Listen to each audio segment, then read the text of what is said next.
नमस्कार, आपके साथ मैं हूं सुरभि शर्मा। खास रिपोर्ट हम आपको दिखाते हैं और बताते हैं किस तरह चीन हर बार दगा देता है और यही वजह है कि बातचीत के दौरान भी हिंदुस्तान सरहद पर किलेबंदी जारी रख रहा है। इसी कड़ी में LAC तक आसानी से सेना की मूवमेंट के लिए सड़क और ब्रिज को दुरुस्त किया जा रहा है। इंडिया टीवी रिपोर्टर अमित पालित ने इन्हीं तैयारियों का जायजा लिया। लद्दाख की इन पहाड़ियों में वही जीतेगा जिसके पास बेहतरीन रोड्स होंगे और अच्छा इंफ्रास्ट्रक्चर होगा, और यही वजह है कि मोदी सरकार ने लद्दाख के इलाके में इंफ्रास्ट्रक्चर पर बहुत पैसा लगाया है, इन्वेस्टमेंट किया है। सामने जो आपको ये नजर आ रहा है, ये दो नदियों का संगम है। एक तरफ आप देख रहे हैं ये जांस्कर नदी है और दूसरी तरफ है ये सिंधु नदी, जिनका यहां पर संगम होता है। लेकिन इसके साथ ही आप देखिए कि जांस्कर नदी के पास एक सड़क आगे को जा रही है। ये एक नया रोड तैयार किया जा रहा है, हाईवे तैयार किया जा रहा है जो लेह को हिमाचल से जोड़ देगा, और ये 12 महीने खुली रहेगी आम लोगों के लिए, हमारे फोर्सेस के लिए।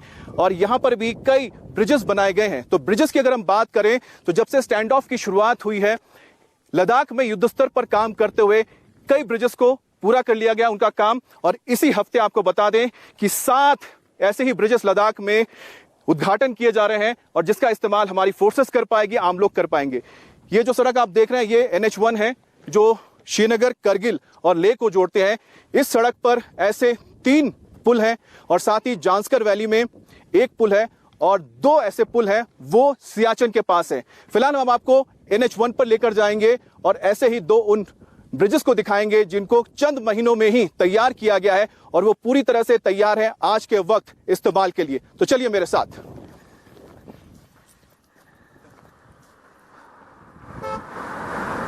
इस वक्त मैं लेह से करीब 40 किलोमीटर दूर बासगो में हूं, और बासगो वो जगह है जो श्रीनगर, करगिल, लेह हाईवे के बीच में पड़ता है। जिस पुल से मैं इस वक्त गुजर रहा हूं, यह पुल सालों पुराना है, और जब करगिल का युद्ध हुआ था तब भी इसी तरह के पुल का इस्तेमाल इस इलाके में किया गया था।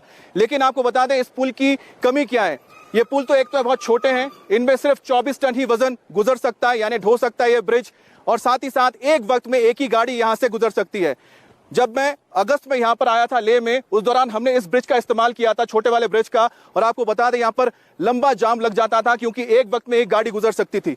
लेकिन आज आपको बताते हैं कि अगस्त के बाद सितंबर में मैं यहां आया हूं और माहौल बिल्कुल बदल चुका है, क्योंकि देखिए यहां पर नया ब्रिज तैयार हो चुका है, और यह ब्रिज बड़ा भी है, डबल लेन है, और साथ ही साथ ये 70 टन वजन ढो सकता है, और एक वक्त में यहां से एक साथ कई गाड़ियां, 2 गाड़ियां गुजर सकती हैं। तो आप सोचिए कि चंद महीनों में ही ये नया ब्रिज तैयार हो गया है, और इस ब्रिज के तैयार हो जाने से इस पूरे इलाके को कितना फायदा मिला होगा। खास तौर पे आपको बता दें जब युद्ध जैसा माहौल होता है, वहां पर सिर्फ आपके लिए टैंक्स, तोप, ये हथियार नहीं होते, आपकी जो सड़कें होती है वो भी बड़ा हथियार होता है, क्योंकि आपके हथियारों को, आपके रसद को, आपके फोर्सेस को बॉर्डर तक पहुंचाने में इसी तरह के जो इंफ्रास्ट्रक्चर, ब्रिजेस, रोड्स होते हैं मददगार साबित होते हैं। और आपको बता दें कि इस वक्त जो स्टैंड ऑफ है उस दौरान इसी तरह के जो इंफ्रास्ट्रक्चर है बहुत काम आ रहे हैं आगे बिल्टअप के लिए।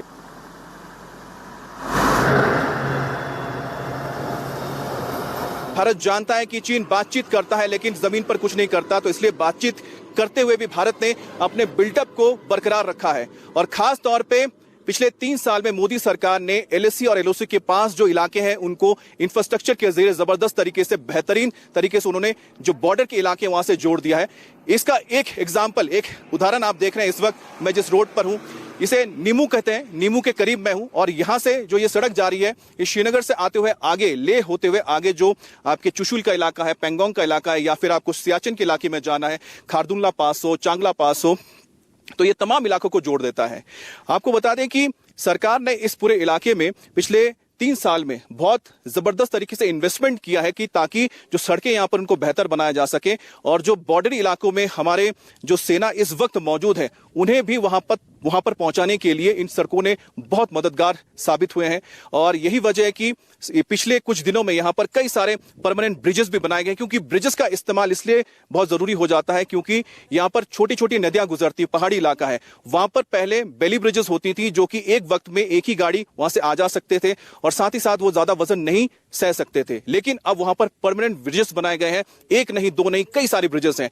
ये ब्रिजेस भी आपको दिखाएंगे और साथ ही बताएंगे कि किस तरह से इन सड़कों ने और साथ ही साथ इन ब्रिजेस ने बिल्टअप में मदद की है। क्योंकि जब आपको दुश्मन से लड़ना होता है तब हथियार ही नहीं, जैसे कि टैंक, गोला बारूद या फिर आपके फाइटर प्लेन्स, एक और हथियार होता है, वो होता है सड़क। तो अगर सड़क अगर अच्छी है तो आपका जो रसद है, जो हथियार है, वो वक्त पर एलएसी तक, बॉर्डर तक पहुंच सकता है।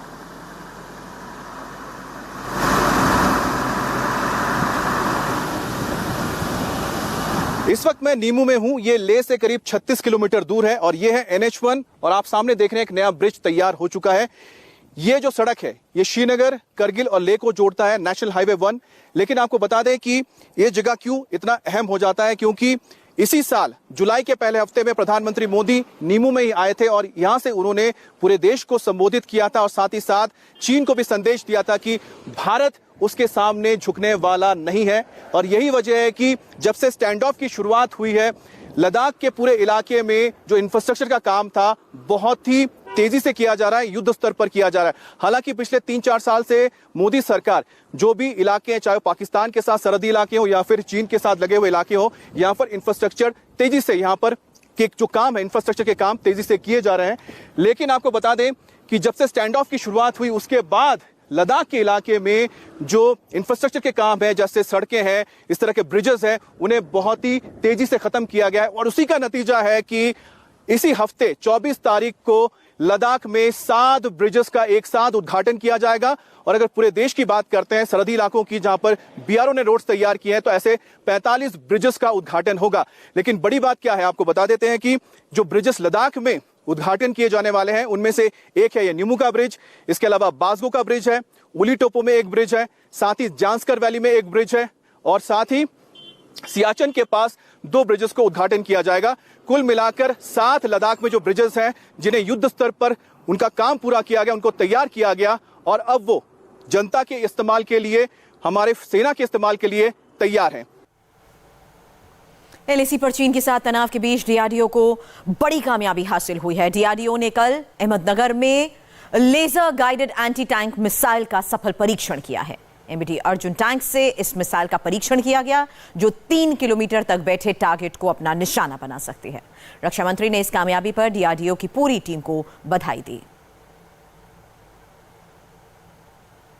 इस वक्त जो तस्वीरों में आप ये हरियाली देख रहे हैं, रंग बिरंगे फूलों को देख रहे हैं, ये जहां पर है उसके बारे में आप सोच भी नहीं सकते हैं, क्योंकि ये 11,000 फीट की ऊंचाई पर है।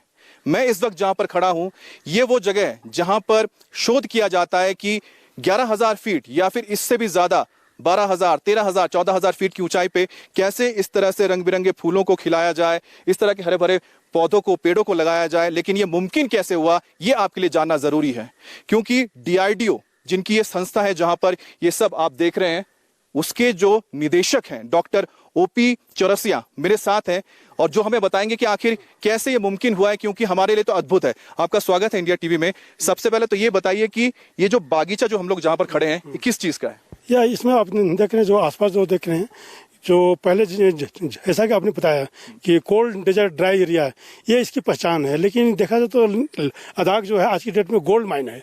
Gold mine for the growing the different types of the horticulture crops. Horticulture crop की जब बात करते हैं उसमें फ्रूट्स हैं, वेजिटेबल्स हैं। और जहाँ तक हम लोग अभी जो खड़े हैं, जो हॉर्टिकल्चर ब्लॉक में खड़े हैं, तो हम थोड़ा फ्रूट्स के बारे में बात करेंगे। देखा तो अर्लियर डेज में, यानी इससे हम 10 या 15 या 20 ईयर बैक केवल ये फ्रूट में केवल एप्रिकॉट एंड एप्पल्स होते थे। अब मुंबई एक बार फिर भारी बारिश में दरिया बन गई है। गेटवे ऑफ इंडिया पर समंदर में गिरे शख्स को कैसे बचाया गया, तस्वीरें ब्रेक के बाद।